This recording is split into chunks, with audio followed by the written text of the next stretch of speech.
Hey, what's up guys, welcome back to another video, and in today's video we're going to be talking about the Game Boy Color. The Game Boy Color was released in 1998, released after the formal Game Boy, the Game Boy Light, but if we're talking US models, the Game Boy Pocket. Now, I do have the Game Boy Light, but it was Japan exclusive, so we're not going to talk about that. Now, the Game Boy Color was released in 1998, like I said, and it was a pretty good system. It was released alongside with the Pokemon games when they went over from Japan to America. The Game Boy Color was a really good system of all the colors it came in, which was also labeled by the word color on all the colors that it was in the letters. There was berry, which is the one I have. There was berry, grape, kiwi, there was berry, grape, kiwi, dandelion, and teal. And I have berry right here. Berry is kind of like a reddish, pinkish one, depends on what lighting you're in. But the Game Boy Color takes 2 AA batteries for around 15 to 20 hours of battery life, which is pretty good. If you have rechargeable batteries and the correct cable, you can actually recharge it, which I've never seen anybody do that with an original Game Boy. It had a headphone jack, it had a port for light accessories like the worm light or to trade Pokemon, the volume slider, and the on and off switch. As you can tell, speaker's pretty good, and it's really good. Let's see. It was actually in a bunch of colors, which it usually was not. The original Game Boy was in puke green type of color. The Game Boy Pocket had a bigger screen, a smaller form factor, and was in black and white. The Game Boy Light had a smaller screen, just slightly smaller than the Game Boy Pocket, and was in black and white, but with the light on, it created a blue/green effect in the background and had a kind of lighter gray type of color. The Game Boy Color was really good. It could play all the original Game Boy games, Game Boy Color games that were exclusive for the Game Boy Color, and Game Boy Color games that could still play on the original Game Boy. One of them is Zelda Link's Awakening DX or Uno.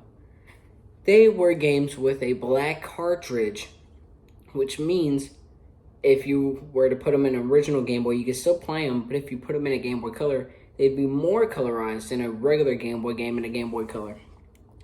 But either way, it'd still be colored. But it still played all the original games, whether you wanted to play Tetris, Mortal Kombat, or Donkey Kong Land. Oh wait, you're not into those types of games? Okay, what about Mario Land? You're not into Mario? What about Zelda? You're not into long games that require you saving somebody? Okay, then what about the most popular franchise ever, Pokemon? Oh, you don't like Pokemon Blue first generation? How about Pokemon Gold second generation?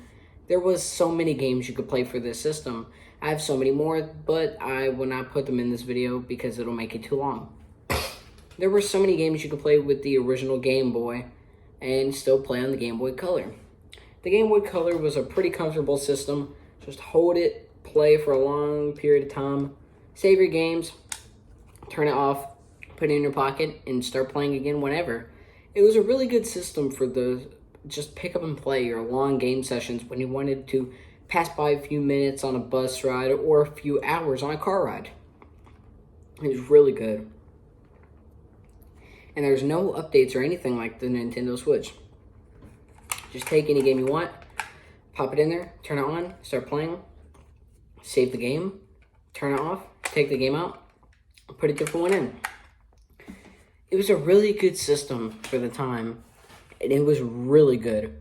A lot of people seemed to like it. A lot of people thought that it was its own system, and some people just thought it was a souped-up Game Boy, when actually Nintendo even pointed out that the last Game Boy revision for the original Game Boy was the Game Boy Light.